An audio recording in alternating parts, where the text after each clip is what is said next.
And we are live. What's going on, everybody? Your favorite fat man in the house, Uncle Fatty. Tonight I got my friend Rick Maurer, former singer of Push. What's that? Tough Love. And current singer of Remnants of Ten. New project going on. Welcome to the Funhouse. Yeah, good to be here, man. So, actually, let me. All right, we're right on the comments thing. We're just going to wait a minute for some people to get on here. Got it. Yeah, so this is pretty much where we're at. We're actually live on, like I said, YouTube, Facebook, and the other one, Twitch. Oh, cool. I don't know if I think the more you pay, like the more markets you could be in. Oh, would they make you pay for all that shit? Yeah, it's it's like a quarter a month. Oh, you mean $25? Oh, fuck that. Yeah, they got the free internet's version. really turned to shit. Yeah, right. It's like everybody got their hand out. Dude, Twitch is mainly for chicks that are willing to get half naked and you know, whore for money. Right. Well, that's more more like in the on the level OnlyFans. Yeah, yeah. Allure. They're changing all that though, from what I hear. They're not changing shit. Yeah. The money's in sex, man. Sex sells. This is true. So we got one person out there, my shrink, Dr. Susie. What's going on, Sue? How are you? Hi, Sue. We got somebody else out there. Who are you? I'd really like to know, like the inquiring minds. So what's going on? You tell me. Sue actually lives in Georgia. She's in. She's a psychiatrist or just? Yeah. Oh boy. Yeah, a very old friend. I actually got some doctor friends. And I was gonna say I could probably use a psychiatrist right about now. Yeah, me too. I'm a half a nut, so I mean, But just sitting watching us, we're gonna make total asses of ourselves in a couple minutes. Watch this. Nah, we're just gonna tell funny stories about old metal bands and silly shit like that. So now, like, how did I know? Obviously, it was you, Freddie Gorhau, Jimmy Forrest, and Billy Sink in the beginning. It didn't start out that way. It actually, Push started out in a way where I thought for sure our first rehearsal was our last. Right. Ray Sosa was the singer. And the cop? Yes, the cop. He wasn't the cop at the time. No, I know, because I remember him from Union Beach Adult School after I quit high school. Ray was badass. But what happened was they asked me to come down and practice, and it was Joe Van Orden was the drummer. Right. And it was me and Fred, Joe Van Orden, and Bill Sink. And they never told Ray that he was out of the band. So he showed up at rehearsal, and he said something to Freddie like, I guess you guys are too much of a pussy to tell me I'm out of the band. And Fred was like, because Fred doesn't back down shit. No, he doesn't. So he goes, no, I'm not a pussy. You're out of the band. And Ray kicked him square. He had his guitar, brand new, beautiful guitar. Right. Kicked him straight in the guitar, snapped it in half. Oh, shit. And my first thought was, well, that was fun. We're over. So, but it worked out. After that, Ray apologized. I think he bought Fred a new guitar, and then that's when Push was born. Right. Joe Taylor, I don't remember. I mean, not Joe Taylor. Joe Van Orden. I don't remember when he bailed. It was. I don't think it was because he didn't want to be in the band. he had a lot of personal shit going on. Right. And so we got Jimmy Forrest. We auditioned a bunch of drummers, and we got Jimmy. And Jimmy, he's one of the best songwriters. Like, Yeah. he can write songs like crazy. For a drummer, that's but impressive. But he's also versed in all other instruments, so he can kind of. Yeah, he's playing now. He does covers. I can't do covers. I've tried. I can fake my way through it, but it's painful. Right. To learn somebody else's shit. I can't do it. Yeah. Never was though. I mean, no. We go back a million fucking years. Yeah, I mean, I've known you since the '80s, and since I was half of this. Uncle Half Fatty's fun. Right, exactly. No, but it was like I said, we got Joe Taylor in the band, right, to supplement Freddie, and then Freddie left the band. Joe got an offer from Lita Ford to join her band, so he quit, and then we got Paul Riario was on guitar after that. And I bailed. I got an offer from Tough Luck. I actually had a couple, and it was like, one was in England, one was in LA, the other one was South Florida, and I was like, right. I'll go to South Florida. Fuck South Florida. I'm never going back. Now I remember Joe Van Orden. He actually was doing stuff with the guy. I think his name was Ron or something like that, and another guy, Austin Tate, who was he used to play with Steve Crawley and those guys in a band called Jealous Rage. So you know more about that shit than I do. I can't remember a lot of shit that went on back then. Right. Hell, I see people all the time, and they come up to me and go, "Hey, Rick," and I go, "Hey, you? Right. You? How you doing?" Because I've been away since '91, so it's kind of like starting over. Yeah. I ran into one of my friends, Ricky Heller, I know Ricky. On Halloween night, because Ricky and my brother they worked together at J&J, Johnson & Johnson. Right. And they were great friends. But and then Joe passed away, and then I lost touch with everybody. Because I moved to North Florida. I was married for 20. I mean, technically I'm still married, but about 25 years. Ooh. Yeah. That wasn't bad. It wasn't all bad. Right. It was just she wanted to move on, and I was, it was kind of hard for me to get through that. And again, that's what Remnants of 10, as far as, it's me and Mike. Right. We're writing. We have 5 songs that are about the 5 stages of grief. Okay. And it's each song is a stage. You have denial, anger, depression. What's the other one? Sadness and acceptance. Right. So we have a song for each part of that. Okay. And it just worked out that way because I had written a ton of lyrics that were just depressing as all hell. I mean, just fucking depressing. And it wasn't not necessarily a bad thing because it's nice to be able to put into words how you were feeling at that moment, because I wrote all my lyrics down as it was happening.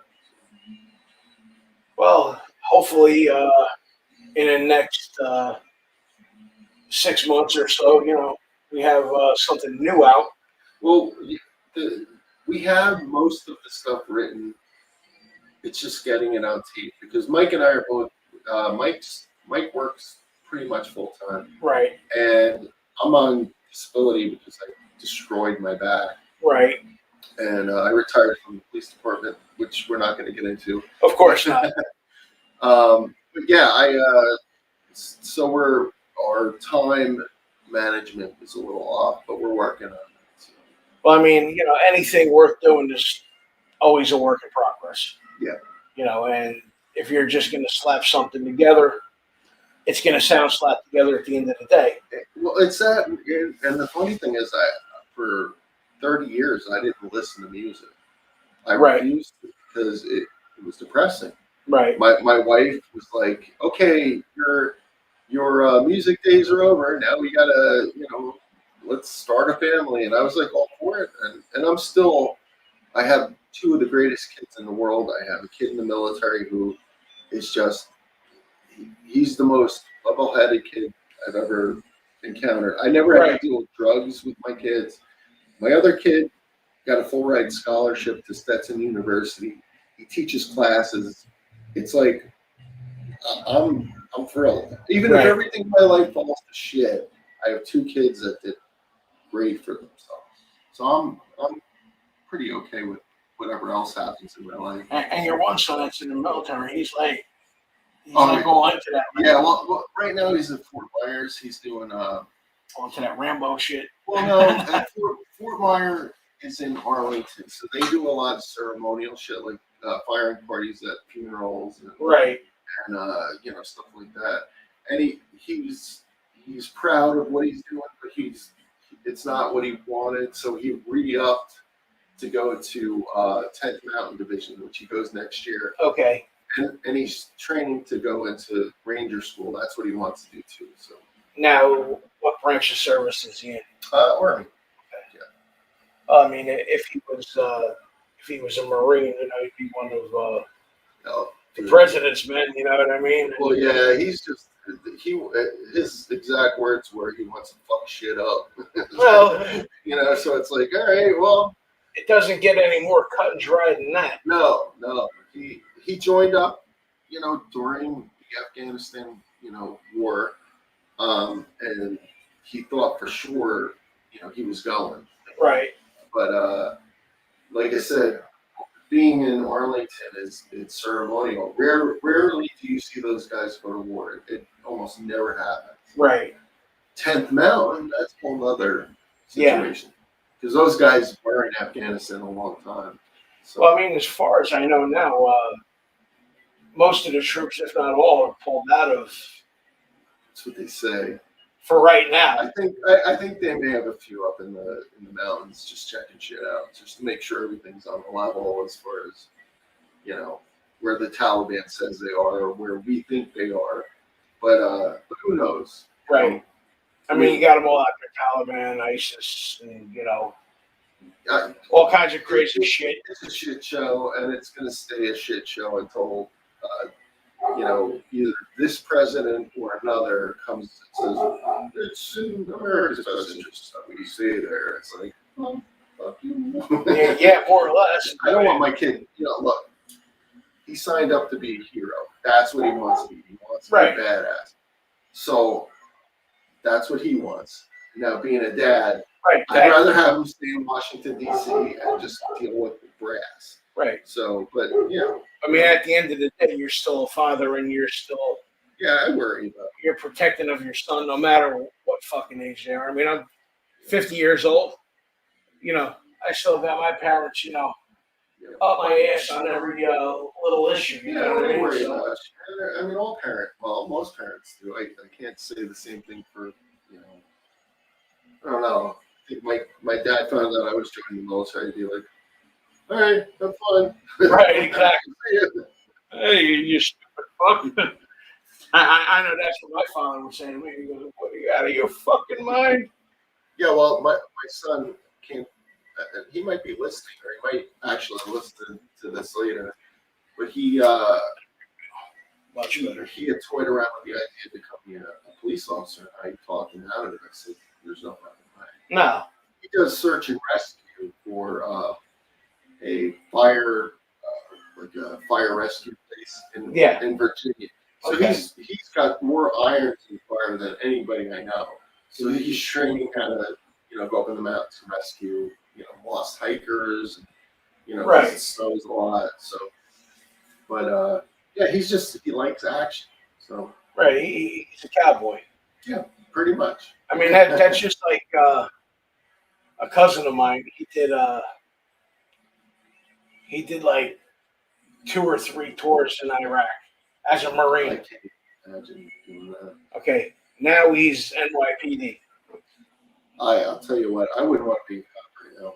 But when he first got out of the Marines, he had a really good job being security at the UN. There's I mean, yeah. Security at the UN sounds like it would be pretty safe, but you never know. No, you never know. 'Cause you got some crazy fucks over there too that would absolutely love to blow up the fucking UN just like they did the Pentagon. Yeah, no shit. Yeah. It's not the safest occupation in the world. So No. Ryan Roberts, my buddy, White Chocolate. What's going on, brother? Here's one of so man, our U.S. Navy guys. oh cool, a squid. That's all right though. He's the coolest squid you'll ever know. Yeah. He does a character called White Chocolate. It's a fucking pisser. Cool. Very cool. Ryan, you got to find that video, brother. White Chocolate, you got to bring him back. But so anyway, now you go to you leave New Jersey to go to Florida. You join Tough Luck. Right. There was also another band after that, right? Yeah, One Red Wall. That was kind of like Pearl Jam-ish type. It was a lot grungy shit. It wasn't grunge. It was more. I'm trying to think of what you call it. It was more like not Jane's Addiction, but in that vein. Right. It was melodic metal. But yeah, I played with them for a couple of years. We had great songs, but it was just a bad time for everybody. My drummer broke his back, and we were like, all right, fucking. Right. And then after that, I met my wife, and I was like, all right, I'm gonna get a real job, and like I said, then I quit music I just started singing. It's only been in the last year. Right. Well, I mean, there was those 2 Push reunions. Yeah. Which I think, Jesus Christ, it's already 11 years. The first one was 2009. It was for, and I wish I remember her name, but she had brain cancer. If I'm not mistaken, I think it was somebody named Tracy. Yeah, I think you're right. And yeah, we came up to do that. Or I came up to do that, and then we did the one after Sandy. Right. And that was somewhere around 2011. No, it was after the summer. It was 2012-ish. Okay. In that area. Yeah, because I remember the weekend, because that was at Roxy and Duke's up in Denellen. Yep. And I remember that weekend that you played, I just happened to be in the hospital. Oh, that sucks. Yeah, because I was having, I thought I was having more heart problems. Right. And, of course, you post something on Facebook and like a million fucking things pop up. Prayers. Well, I wasn't even asking for prayers. I was just asking, everybody to kind of more or less keep me company, to keep me sane while I was in the hospital. Because I hate to leave I know a lot about getting surgery. Yeah, it sucks. I mean, at 36, I had triple bypass surgery. Young, man. It's really. Yeah, I mean, I was actually working at Romeo's in Clifford Beach, right here in the beach. Right. And it's actually at the top of Prospect. I what do you call it? I walked in, put my apron on, because I was making pizzas over there. Okay. I walked to the cooler to grab a water. I get halfway back to my station, all of a sudden. Yeah, I've seen it happen. Could have went paws up that day. Yeah, that would have been bad. Yeah, and I woke up in the ambulance. All kinds of shit hooked up to me, and well, at least you made it, man. Yeah, well, I'll never forget this doctor. He was a Jewish doctor, Dr. Stone. This guy was like the Grim fucking Reaper. Everything he told me was bad news. I go, what are you going to tell me? I'm going to wake up tomorrow morning, my balls are going to fall off in the toilet. Right? Oh, dude, I trust me. If we could get into some funny. I've had 5 spinal surgeries. Oh. And this one, two in my neck, 3 in my lower back, and the last one I went in for it was a 12-hour surgery. They had my God. All the hardware came out. I do believe you tell me that. It all pulled out. They were like, shit, you need surgery. You got to go in. So I go in, and the doctor wakes me up halfway through the surgery. He goes, hey, listen, some of your nerves wrapped around, because I guess the bolts didn't go in all the way. Right. And he's like, it could cause a lot of issues. Like all kinds of, like, oh, it could be impotent. You know, you're going to have pain. The worst I have is pain in my groin once in a while. I'll take that over the other ones. But he wakes me up in the middle of the surgery. He goes, listen, I just wanted to let you know, you know, there's complications. And I'm like, wait, what the fuck are you telling me? My wife's out in the waiting room. You don't have to wake me up for this. Yeah, keep working, man. I was like, this hurts. Put me back together. Because they had to cut me open in the stomach to move all my shit over and put a cage around my stomach. And I was just like, put me back under. I don't give a fuck what you have to do. Just do it. And, well, just thank God he didn't mess with the other fucking nuts and bolts. Oh, believe me, this guy was a great doctor. It was University of Florida, and that place is amazing. Those doctors are top notch. So my friend's wife actually, they went to somebody in New York because her back was all fucked up too. Right. And I can't even tell you what hospital it was, but it was one of the major ones for, you know, Mount Sinai or something like that. But it was in the city. Right. Because he's actually the president of the Iron Workers Union, so you know he has carte blanche for whatever the fuck he owes. You know, actually, I don't know if you follow the show Blue Bloods at all. No, I never watched. His daughter was actually on there like 2-3 weeks ago. She spit in a cop's face. Oh, smart. Yeah, that's a good thing to do. Yeah. I mean, it obviously was an acting gig, you know what I mean? But I thought you meant. No, she would never do that in real life, but you know. But that's and it actually made one of the main characters quit the show. Really, just from that? Yeah. Wow, that's fucking. You know, they wrote her off in that episode, so. But so getting back to now the tough luck years. So you get the call from them. Now, was it a done deal, like walking into it, like they just wanted you, or did you have to audition? But you know, what happened was they flew me down, and I was still in Push, and I didn't tell those guys. I just flew down there. They flew me down. Okay. Put me in a hotel, had me sing on a demo, like just a song they had written, and then for the next 9 months, they kept calling me, and they're like, "Come on, man, come on down to Florida," and I'm like, I don't know, man. You guys are doing the same shit Push is doing. It doesn't make any sense for me to do it.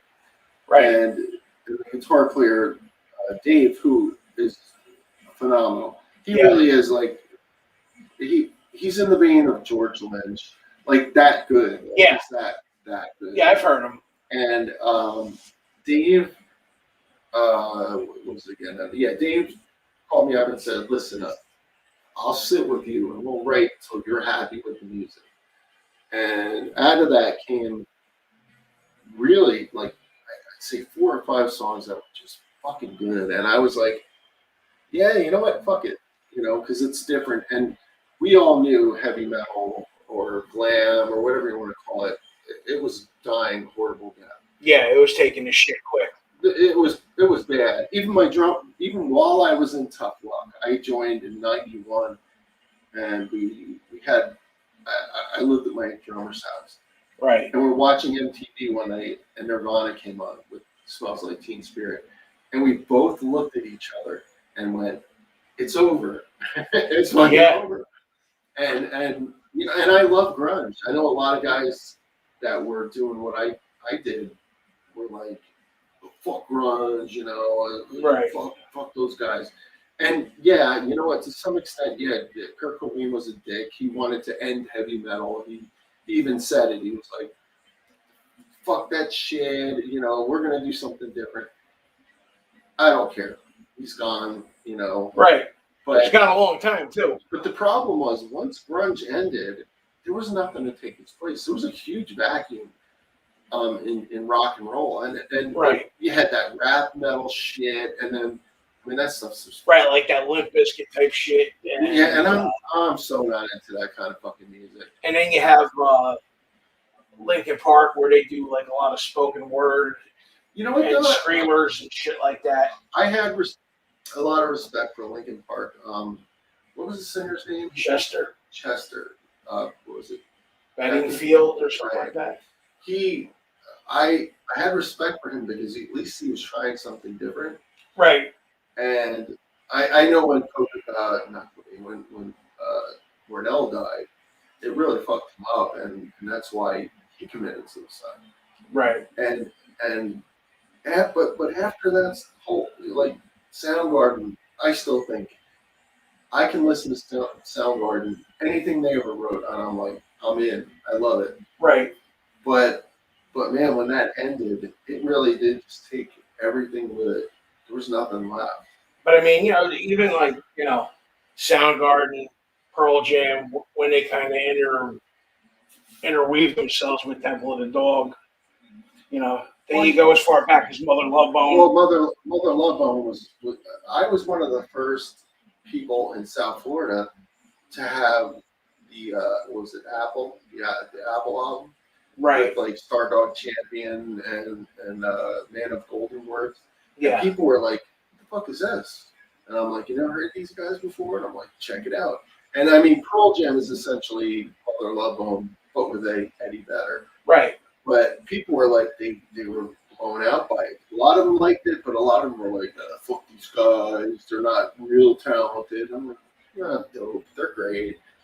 But I mean, that's what really took the reins for about a good 10 years. Yeah, I mean, still, I remember I was working right after I retired from music, and I got married. We went to New Orleans. We had the coolest wedding. We were all dressed in 18th century clothes. Right. We got married on Halloween on Bourbon Street at the Bourbon Orleans Hotel. We had a reception in the ballroom where Andrew Jackson gave his inaugural address. So it was like all this history involved. Right. And I had, like I said, I wasn't singing anymore, and I started to fucking hear them while I worked at American Express, and I'd hear, I think it was King Biscuit. I was one of those shows, right? And Foo Fighters was on, and I was like, wow, these guys are fucking great. I had no idea that Dave Grohl was that talented. Yeah. As far as a songwriter, I thought he was just the drummer. And even if he was just the drummer, I still point him out as like if somebody says, like with Mike and I writing this music, I always say I want a Dave Grohl style drummer, somebody who can write simple beats that just are fucking memorable. Yeah. And it's hard to find that. It's really hard to find that. I mean, like you hear a lot of the Foo Fighters shit, and then you hear like one of their like more iconic songs, like Everlong or something like that. Right. And I forget their drummer. I forget their drummer's name. Oh, fuck, what's his name? God damn it! I know that guy. The guy with the blonde hair. Yeah. Yeah, he was great too. Yeah, he kicks ass, bro. What the hell was his name? Damn it! I feel like an old person. I can't remember shit. Yeah, neither can I. It's all right. Just as long as we're not sitting here shitting our pants, we're all right. You know what I mean? But and I also just recently heard they did some older like Bee Gees shit. Oh, did they? Yeah, I heard that too. Yeah, they did. You Should Be Dancing, and they called it the DGs. But I mean, like, Grohl is like point on. If you want to hear, I know there's only a few people watching right now. But yeah. There's an album that came out. I was a big X-Files fan. I love the X-Files. I could watch that shit from beginning to end. Right. And there was an album that came out called Songs in the Key of X. That it was songs from the X-Files. Okay. And Foo Fighters did a song called Down in the Park, which was a Gary. What was Gary? God damn it! What the fuck is his last name? Gary Newman. Okay, the guy that did Cars. Yeah, exactly. He wrote that song. But you got to listen to the entire album. It's got like the Crystal Method is on there. Okay. And just unbelievable songs on that album. So if anybody ever wants to listen to that, download it. Okay. Because it's great. Yeah, I'm sure. No shit. Yeah, it's called My Something World. I forget what it is, but it's My Dark World. And that song's great too. Now Glenn Danzig, he's a weirdo. Yeah. He's a little touched, that guy. Yeah. But he I also heard him and Rob Halford are compatible, if you know what I mean. Yeah, I mean, you know what? I can't, honestly, as far as the gay thing goes, I don't really care. Whatever makes you happy. Right. If you're happy being gay, the one thing I have a problem with, and I know a lot of gay people that I've spoken to have a problem with it, is all of the letters that come after LGBT now, because you have people that are two-spirit. It's like, what the fuck does that even mean? And not to sound like I'm believe me, I was a Democrat my whole life. Right. I switched, and just I'll say it now. I worked for a police department for 8 years, but while I was there, I was the only Democrat, and the guys I worked with were ultra conservative, but they weren't mean to me. They would go, right. You know, here, Rick, read this book. It was like one of them gave me a book. It was Ayn Rand, Atlas Shrugged, and they're like, you need to read a lot about socialism, and you know what? Yeah, they're right. Socialism is a disease, and it's unfortunately it's what's going on right now. You know, our economy, not to get political, but the economy we have right now can't sustain itself.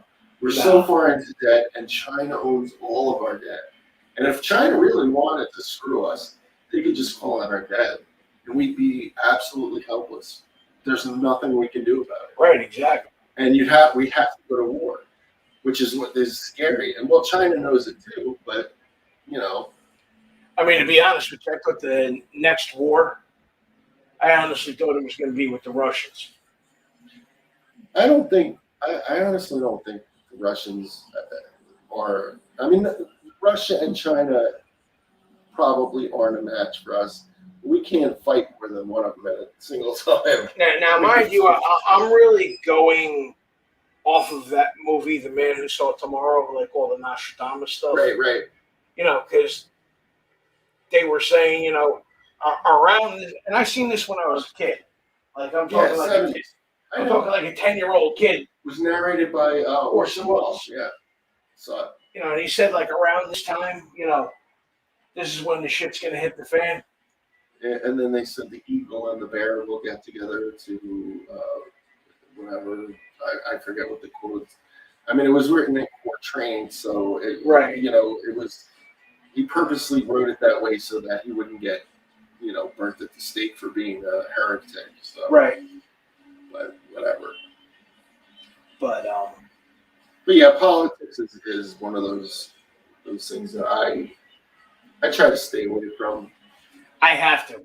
Yeah, well, yeah. Because everybody thinks they're a fucking politician these days. Everybody thinks they're right, and you can't argue. And it's like, I let people go. And if they say something really stupid, I'll point out that they're wrong. But, you know, otherwise, I try not to get involved. Now listen, I'm not a fan of Phil Murphy at all.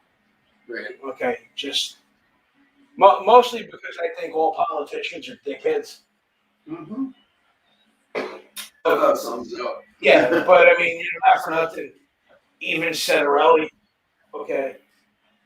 They're all going to promise you the fucking world. Oh, yeah. just to get in. Right. Okay. But really, at the end of the day, nobody's doing shit. Well, originally, the whole point of having a Congress was that you spend 3 months in Congress, then you go back to your farming job or your printing job or whatever you did. Right. It wasn't a full-time thing. You weren't supposed to spend your entire life being a politician. No. And that's what it's turned into. And the sad part is you have K Street in Washington where there's these lobbyists there. And lobby, I mean, if you ever watched the movie Mr. Smith Goes to Washington, No. this is in the 30s with Jimmy Stewart. And back then they saw this going on where, the lobbyists would come in and just destroy, like it was meant, what lobbying was meant to be was, let's say you were the mayor of a small town.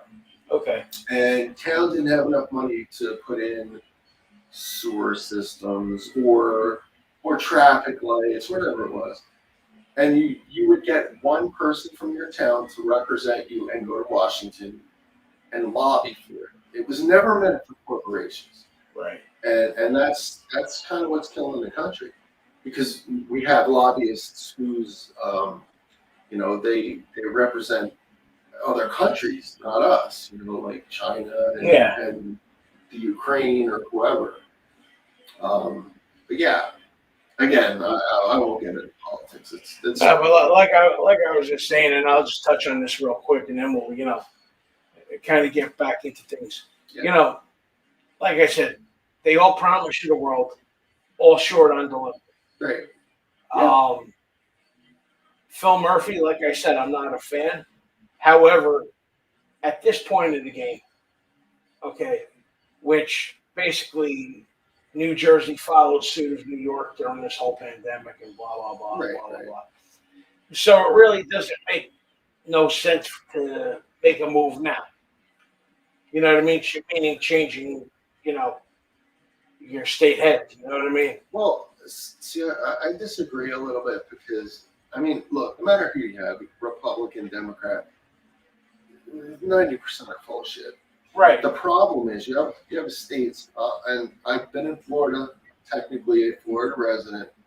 Our state is, we don't pay state tax because we have a tourist industry.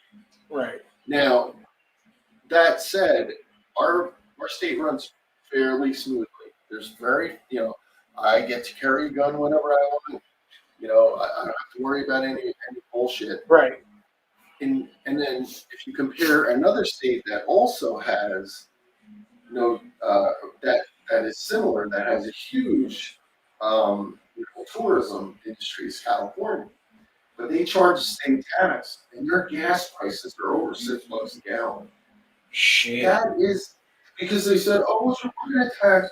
Whenever they start down that road where they go, it's going to be a quarter gallon tax. It never stays a quarter gallon. Then it's 50 cents. Then it's $1. Then it's $2, and that's where they're at. It's $2. I could be wrong. So if I'm wrong, I apologize, but I think it's a $2 tax on a gallon of gas. Jesus. And no one can afford to live there.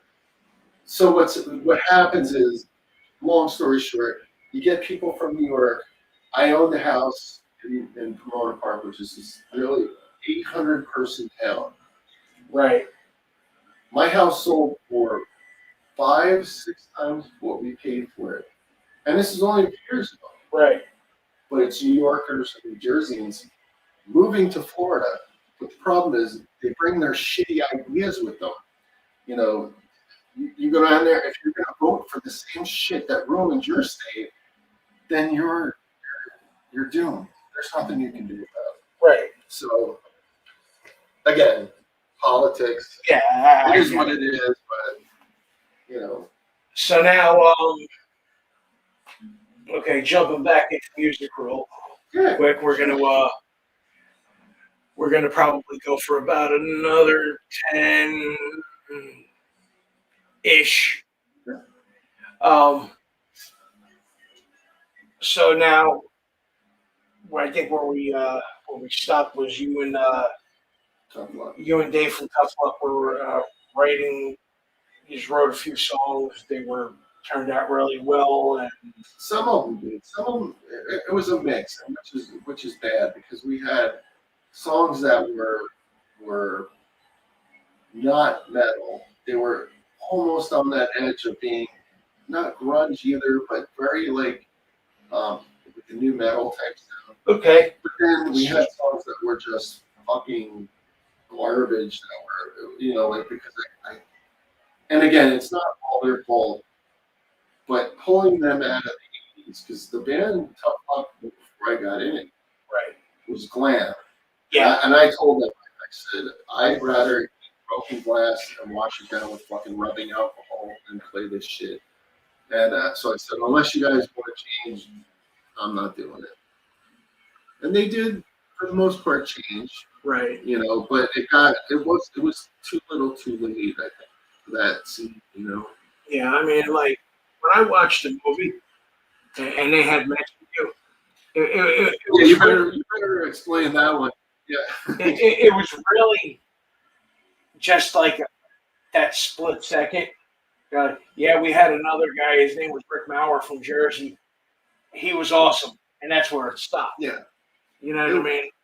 It didn't really go far. Well,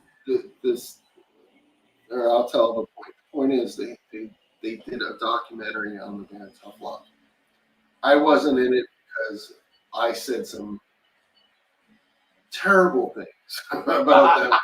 That's the only way to put it. I was an asshole. I just said shit I shouldn't have said. But a lot of it was all true. For the most part, everything I said was true. But I could have put it a different way. And they didn't want me in their documentary. Right. To me, I mean, to add context to it, Kenny, the original singer of Tough Luck, was the one that created the documentary. He was he was a filmmaker. So me not being in it is, you can really give a shit less. I mean, you got the singer, the original singer. You think he's gonna go? Oh, by the way, the guy Rick, man, he was good. No, that wasn't good. He blew me off the fucking stage. Yeah, well, Kenny, I don't know. The story I heard, my drummer Todd had gotten it. They played Lemoore one night, and they drove all the way up here to play Lemoore, and Kenny said something to Todd, the drummer, and Todd just punched him out. I mean, like laid him out. Right. And so that was the end of that. They went through. I think they had two other singers before me. Yeah, that's what Dave was saying. Yeah. Because they went into, okay, well, we had this guy, he didn't work out. We had this guy, he didn't work out. We had this guy, Rick Maurer from Jersey. He was amazing. And then it just went into something else. It wasn't, again, not totally their fault. I started dating this girl who was, she was fucking just insane. Right. She tried to kill me, at least on one occasion. Almost succeeded. Yeah, it was bad. And she put a wedge. She was like Yoko Ono. She put a wedge between everybody. And then I got the One Red Ball gig, and I thought that was great. And I figured we're going to do something with this. But we had a spec deal with Tony Bon Jovi from the power station. Right. And he put us in the studio. And I still remember, it was like fate that the night we were in the studio, there was a tropical storm. Fucking power kept going out. I'm in the vocal booth. I'm trying to. It's hard for me to. It's really hard for me to be in the studio. I have to really put myself in my happy place. Yeah. And then the power will go off in the middle of a song, and I'd be like, okay, it's okay, we can do this. 10 minutes later, boom, power goes off, and I got to the point where I was so frustrated that I walked out. I was like, I can't do this. This is gonna happen all fucking night long. And Tony, it's not Tony Bon Jovi's fault, but he made us sound metal, and it was not what we were doing. We were not metal, and it really did. It made me evaluate, because we had this development deal that we were stuck with, and we were like, fuck it, let's just Now, how long were you in that band altogether, Tough Luck? Tough Luck, like 3 years. And how long was the time period between you leaving Tough Luck and One Red Wolf thing you picked up the One Red Wall gig? It was well, it's a whole other story. I'll go back a little ways. Right after I got thrown out of the band, and it was because they tried to kill Dave at a club. We were playing the Rocket Room, the Rocket Club. It was across from Buccaneer Stadium in Tampa. Okay. And I got sick because we had come up here we did showcases in New York. It was during the New Music Seminar. And we also did the entire demo at my brother's studio and 2 gigs at Studio One. We did, I forgot, was it one other club. And on the way back, we stopped to do the gigs in Tampa. And I was getting sick. Right. Because I drove the whole way. None of these other no house fucks would drive. So I drove. And I got there and I said, I go, Dave, listen, man, my voice is going to go out. I can feel it. And he goes, you're just being a pussy. And I went, okay, I'm being a pussy. All right. So I got on stage. The first night was fun, finished it, but we had 2 nights. The second night, Dave, I went to go sing and nothing came out. Right. And I looked back at Dave and he was laughing, even though it was funny. So I took my mic stand, and this is not one of the ones with the tripods. This is one with the big, heavy lead weights. Right. And I swung it at his head. The bass came off. It flew right off. It was right past his head and went through his Marshall amp. And after that, we got home and I get this call. They go, listen, we're thinking of breaking up. And I was like, yeah, you're going to break up. They didn't want to tell me they were throwing me out. And I was all right, whatever.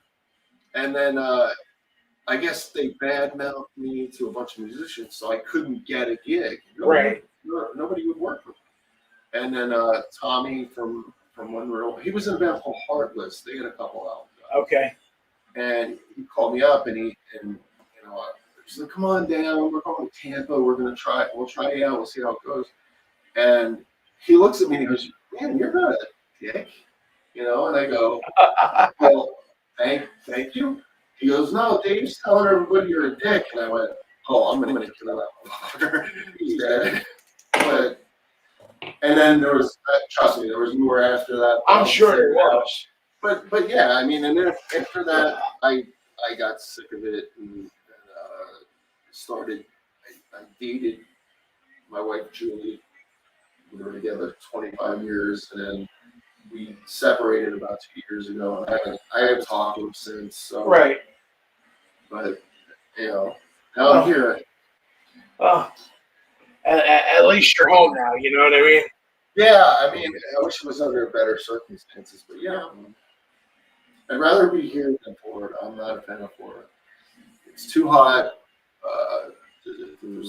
It's not me, especially in North Florida where I moved. It was like, it was great. I had a 75-yard range we had in the yard. It was across my yard. We had 3 acres. So we used to go out there and shoot all day long. But after a while, that shit gets old. You're like, I don't feel like fucking going out there. Not for nothing, ammo cost Oh, yeah. Oh, it wasn't bad back then, but now, forget it. You can't even buy ammo. Listen, when I was constructing this here, even building material, okay? Like the wall behind you, like when I first moved in, I'll be here a year in probably about 3 weeks. This wall was all rotted, so we basically took the front of the garage off, reconstructed it. It looks good, man. Brand new floor. This looks nice. There was plywood up here. Yeah, you were telling me about it. Yeah. It's funny. Doug went through it with a fucking chainsaw. He thought he was Just cut it all Jason and down. shit with the fucking Texas Chainsaw Massacre shit going on, That's fun. and it all came together. My Uncle Neil, he did the floor. Looks great. This looks fantastic, man. When we got here, I mean, shit. This room, you would have thought was just gonna bulge through with all of our shit. You know what I mean? I can't tell you how much shit we threw out. Oh, I believe it. And now it's scattered because there's two more.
That's always Okay, I am back.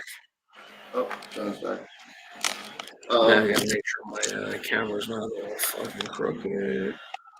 Yeah, Mike Majesty and I got together through his brother Right. and Vinny. And weird because it takes a certain guitar player that I can write with. Right. And Mike's perfect. Yeah. We could write all day long.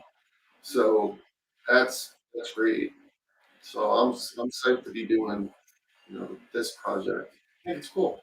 Okay, well, I mean, it'd be nice even just to get you out there, just to, do a couple warm up gigs. Maybe that'll kind of Well, you know what's funny? jar a few things. One of the positives of not playing for so many years is that I have no idea what's popular. I don't care what's popular. Right. And I've heard, and people play me these songs.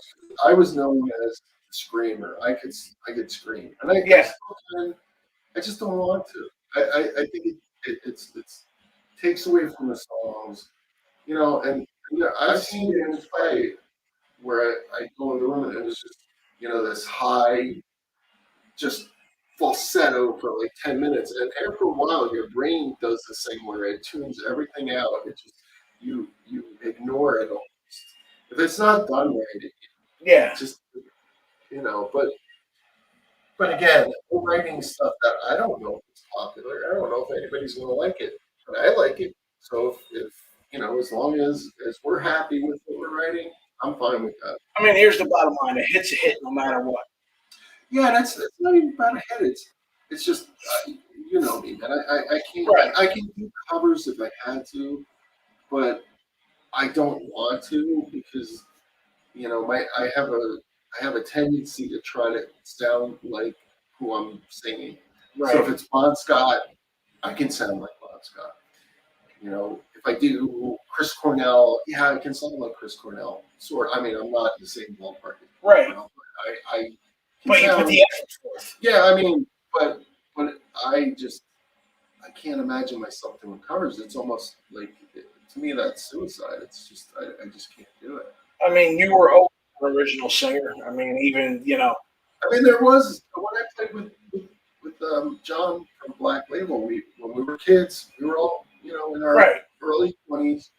We played, and Joe was in the band too. We played covers, but back then I wasn't writing at the time because I we were just starting out.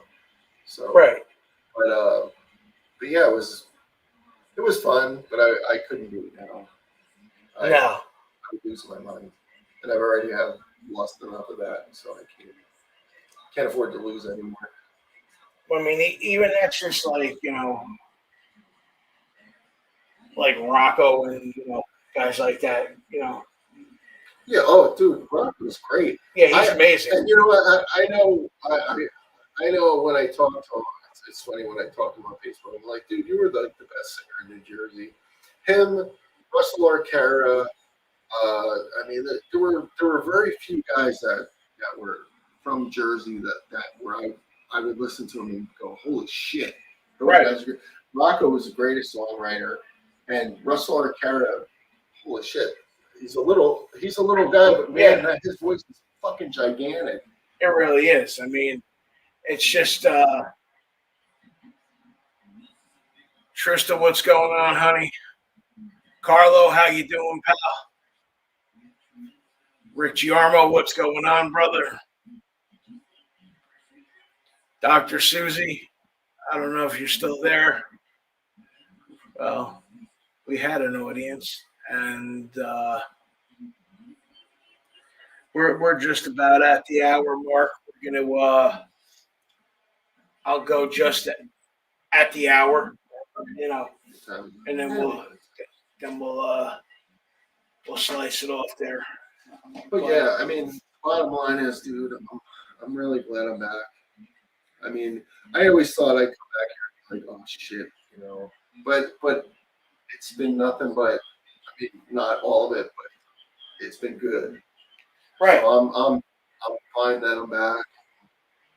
I'm having fun writing. So there's that.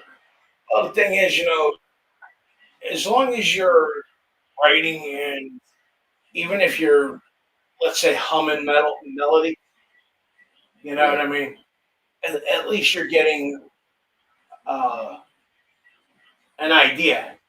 Yeah, I mean, like I said, just move forward, Mike and I wrote, we have 5 songs that each one of the songs is about the stages of grief. And not necessarily death, you're dealing with somebody who died. It's more or less just grief through divorce or loss or depression, and it's just there are the 5 stages of grief that everybody goes through, even if you think you don't. If you go, I mean, in hindsight, you go back and go, holy shit, yeah, I went through every stage. Right. And so I wanted to write 5 songs that take on that, subject. And yeah, so I think we got something really good. I just hope, hope everybody likes it. We'll see. If not, I'm still liking it. So right, of course. So, somebody that tuned in tonight, this guy Carlo, Houdini Carlo right there. Houdini? Yeah. He actually either works or used to work for Overkill. Oh, no shit. Yeah, he worked with Blitz for a while. I got a funny Bobby Blitz story. A really funny one. Yeah. I think they were signed by Loud and Proud Entertainment. Right. One night we were there, and I guess they were fucking around, and the guys who created, the guys who ran their, ran the band, the managers, right, came out on stage and were like, "We want to give you got wasn't a gold album." They said, "You've got an album that made the charts." And what they did was they just nailed an album to a piece of fucking AstroTurf and handed it to Bobby Blitz, and he was just like, he was a good sport about it. Yeah. God, that was fucking a little more 1989-ish, something like that. I mean, that's how far back I go. It's funny, a kid that I actually went to grammar school with was his drummer for years, Ron Lipnicki. Oh yeah. Oh yeah, I've heard that. Okay. Yeah, his brother Scott, who's an amazing guitar player, and his brother Jason, who is also an amazing bass player. Right. We all went to a Catholic grammar school. Right. You know, the fucking uniforms, the whole, I got you. you know. And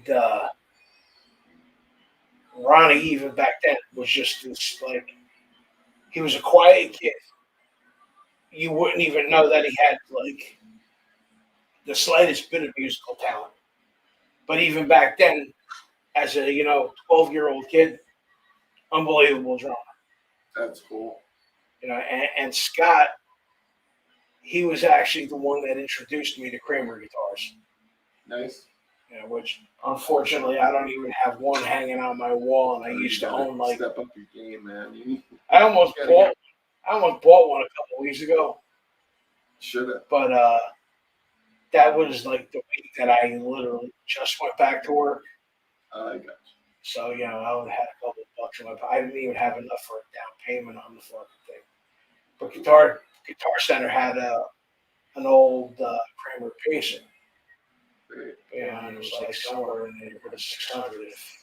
I know my brother had a Kramer. He had two, actually. And I don't know. I'm sure, I mean, during the storm, during Sandy, shit got ruined, and it was just a mess. But, I mean, at that point, with Sandy, I mean, Union Beach pretty much was a shitstorm. dude, I came up from my police department to volunteer here. Right. And you know that. Yeah. And I spent 3 weeks here, and it was just there were houses floating in the creek by my house. I called my parents. They're like, "No, everything's okay." I'm like, "No, I'm watching TV right now. You're not okay." So I talked to my chief. He said, "Get in the car." He goes, "Just go." Yeah. So I stopped and got 40 gallons of gas on the way. All kinds of shit. They lost, I think, 13 shingles. Yeah. Meanwhile, the whole rest of the town was gone. I mean, Yeah. there were houses that just disappeared. And the only thing that saved my parents' house is somebody spent millions of dollars to just build a seawall. Right. They built 2 McMansions across the street from me because they're right on the beach. Yeah. And it saved them. They do what do you call it? It's called Pier Space. It's kind of like an Airbnb type of. Yeah, that house is always rented out for Airbnb during the 6. summer. Yeah, but I mean, if you want it for a photo shoot or a video shoot, I imagine what they're doing. Oh yeah, I'm sure there's a porn shop there, right? You said that. Yeah, there has to be, because I mean, it's like that type of Look, you know what? I don't give a fuck how much money somebody has. I just don't. I worked in a town where I had to deal with 200 of the richest people in Florida. Right. Right on A1A. And you know what? There were some that were absolutely fantastic people. But for the majority of them, they were just douchebags. Oh, I mean, they wouldn't piss on you to put you out if you were on fire. It was just, they were just not good people. That's not saying all rich people are bad. Let's get that out of the way. Right, but I'll tell you what, the majority of them that I've met that are like ultra loaded are just outright fucking douchebags. Oh yeah, pinch every penny. You're not gonna believe it, but when it comes to themselves, you know what I mean? Oh, they'll get fucking golden toilet paper. Oh, dude, trust me, I can tell you stories. And believe me, if you ever want to do this again, and we'll talk about some funny rock stories, because I do have.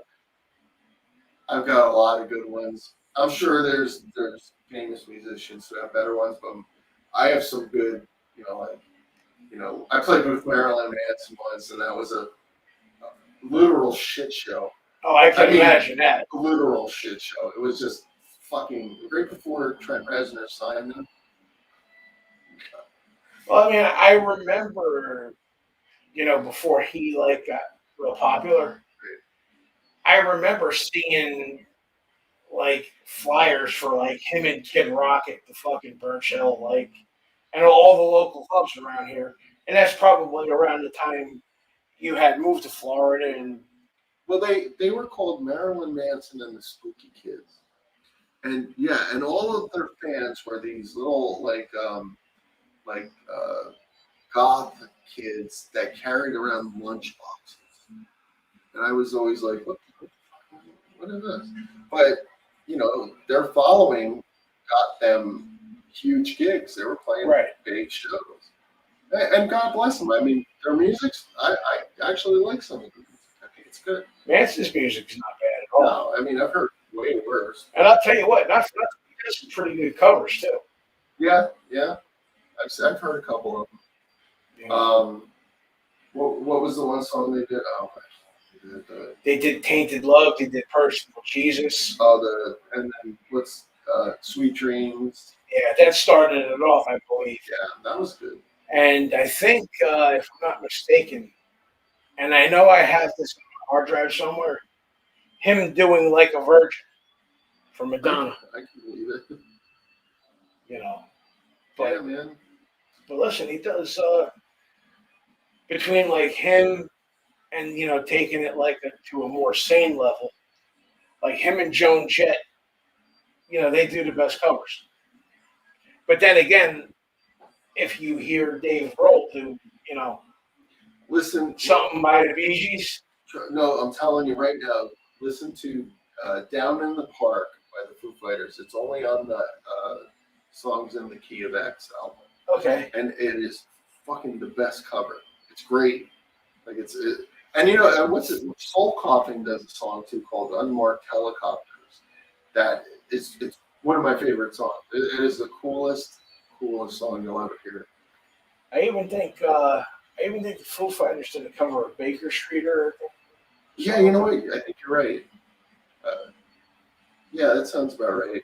Somewhere in the beginning too, like when they did The Call and all that.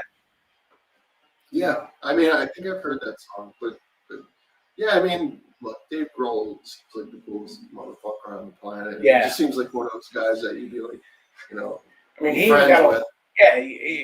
here's a dude you can hang out like fucking barbecue with. Yeah, seems like one of those just down to earth dudes. It's like JD from Black Label. He's like, you know, you never know. JD was in a huge band. He's just a nice guy. Yeah, he really is. I mean, but actually, would love to get him on the show. Oh, I'm sure he'll come on. Yeah, he's pretty local to here too. Yeah, he lives right down the road. Yeah, I'm sure he would do it. Well, you know what? I take that back. I don't want to volunteer JD for shit. No, yeah, of course not. But I mean, I know they're going to be going back out on the road soon. I think they're on the road right now. Yeah. Yep. I'm going to see him on Saturday in Strasbourg, PA. Okay. Yeah. Should be fun. That's what is it, a Black Label show? Yeah. Should be really cool. I saw him at Ozfest one year. I was at Ozfest in Palm Beach. Right. And he was on the alternate stage, and I went, "Oh my God! I know John. I could have got backstage." Yeah, really. But yeah, I mean, look, anybody that made it from this area or any area, you deserve it. Somebody of course. Writes your shit, so fuck it, you know. I mean, you know, even let's go back to Freddie for a minute. You know, he took his shot. You know, he was with Explorer for God knows how long, almost 20 years. You know, then he got the Wizards of Winter gig, which I think he's leaving for a tour in like 3 weeks. Yeah, I'm pretty sure they're going to start the tour soon. From the last time I spoke with him. Freddie's great, man. He really is. I mean, I love Fred. He's like a brother. I wish we got to hang out more, but he's so busy doing his own shit that you know, I barely have anything going on right now, so I'm not busy. I mean, even when he gets back from tour, 'cause I think this is going to be like a shortened tour. I think there's only like a handful of shows this year. It's because a lot of the amphitheaters are requiring proof that you've been vaccinated, which, first of all, it's not vaccination. It's a therapeutic. It just makes the symptoms less. It doesn't do anything to stop the virus. Right. I hate when people call it, they go, "Oh, you're vaccinated." No, like, it's a therapeutic. Just call it what it is. Herpes is a fucking virus. You get a shot and it fucking, subsides for a while. Yeah, I mean, I don't. Again, we're going into politics. I don't want to do that. But I was going into herpes. You don't want a big shank around your fucking nuts. No thanks. You see shit growing on your balls. And yeah, it's time to fucking check in and get some shit done. Get a shot, get some Valtrex. I don't think shots gonna help. No. That shit, herpes is forever. Yeah, carry that shit like luggage.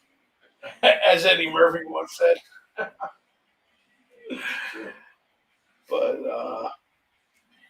yeah, so I went a lot longer than I thought we were going to go tonight. Yeah, man, I'm having a good time. Yeah, this is definitely like therapeutic for me. Yeah, me too, man. I enjoy talking about the old days. It's fun. It really is. I mean, figure like before you got back here, like even there was before the Push reunion, there was that long gap that I didn't see you. Yeah, it was 20 years probably. Right, and then saw you for that, and then there's probably another 10 years or so after that. Yeah, I came back sporadically, and it wasn't for long. It was always just a couple days. Right, you were always in and out. The longest I was here was for Sandy, and then after that, I had to go right back to work. So, but man, if you ever want Mike and I to do a couple songs, shit, I'd love to come over and do that. That'd be you might as well. I mean, Michaela's back full time next week. Okay. But obviously we're going to want to have guests on. We're going to want to have musical guests. Yeah, set it up, man. I'll fucking do it. Adding to the show. I mean, I have, I'm able to mic you guys up now. Cool. With the addition of the new piece here, and I got mics all over the fucking place. So it's like. Yeah, and Mike has a bunch of Sennheiser shit, so. Yeah, I use Sennheiser at work as well. Yeah, those are good mics. Yeah, I don't even like SM57s or 58s anymore. 57s and 58s are great for live performance, but not for, when you're doing a small room, not that the room's that small, but when you're doing a room like this, 58's not going to cut it. It's just, you're going to get all that fucking weird ambient noise. It just sounds weird. Well, that's it. I mean, for work, I use a Sennheiser E835, right, which is more or less their version of the 58. Right. And, I even did a comparison with my boss. He's there like, you don't know what the fuck you're talking about. Da, da, da, da, da. Right. I'm like, hear me address the crowd with a 58, and then hear me address the crowd with an E835. Right. It's a much more superior mic. Yeah, I mean, Sennheiser uses I could be talking out my ass right now, but they use a heavier magnet than they do on the 58s. Right. And 58s, I mean, that's the standard for live performance, but Right, but now you also take into consideration now. All right, miking up an SM57, like on a cabinet for recording something. You're pretty cool with that, but you want to go into what do you call it? You really want to go direct now. Because you're not picking up more room noise. Yeah, I mean, it's so funny. I know I talked to you about this before, but I'll say it again to anybody that's listening right now, if anybody's on there. Which is nobody right now, but that's all right. My brother's Ampeg MM1100 2-inch tape machine that I have. That thing sounds so good. It just sounds warm. It's not digital. It's that warm tape sound. Right, it's an And I know- analog sound. And I know it sounds like bullshit because I always hear people go, "Oh, fuck that, digital's better," which in some ways it's true. But when you're talking about, like even Don Henley once said, he says we always record and we record and mix analog, and then we have to obviously have to master it digital because there's no other way to do it. Right. But they refuse to use all digital. They just Right. won't do it. Well, they still get that sound though. It's a unique sound. It really is. Listen I mean, to some of those old, not the Eagles, but Don Henley's like Building the Perfect Beast album, which is great. right, with stuff like Boys of Summer on it. It just sounds so fucking good. It's just and it's not that you're picking up static or somebody dropping a pin in the other room. It just has a different kind of sound to it than digital. Right. But digital's come a long way. I mean, I'm an idiot, a complete idiot when it comes to fucking recording. I don't know shit. Right. So I don't even pretend to know what I'm doing. Yeah. But No need to. But if you want to let you go, John, Yeah, we're about to wrap this up. Again, I'd like to thank Rick for coming on tonight, sitting with me for a while, and it's a lot better than me talking to myself, just talking a bunch of bullshit. And Michaela makes her return next week, so we got some boobs coming back on the show. cool. Tell her I said hi. Oh, definitely. Maybe you might want to watch from afar. I'll use that seat. I'll sit there while she's hanging out. There you go. And since that camera's pretty mobile, we can move around, probably get in the shot. This is the correct way to do Yeah, that would be fucking funny. But to be honest with you, she don't even know any shit about that. Like she doesn't know how to do a lap dance or I'll work with it. We'll work on it. It'll be fine. I'm single. That's all right. And she's 25 and got a really big rack. 25. Jesus Christ. Nice round. I have t-shirts older than her. I think I got drawers older than her. 25. Jesus Christ. I don't even remember 25. Oh my God. Tell you the truth, neither do I. It was a long fucking time ago. I think I was drinking heavy back then. I think we were all drinking heavy. Yeah. No more of that shit. No, that shit will kill us all. So anyway, for Rick Maurer, I'm Uncle Fatty. Remember, you didn't do nothing, you didn't say nothing, you didn't see nothing, and don't take no shit from nobody. Good night, everybody. Right.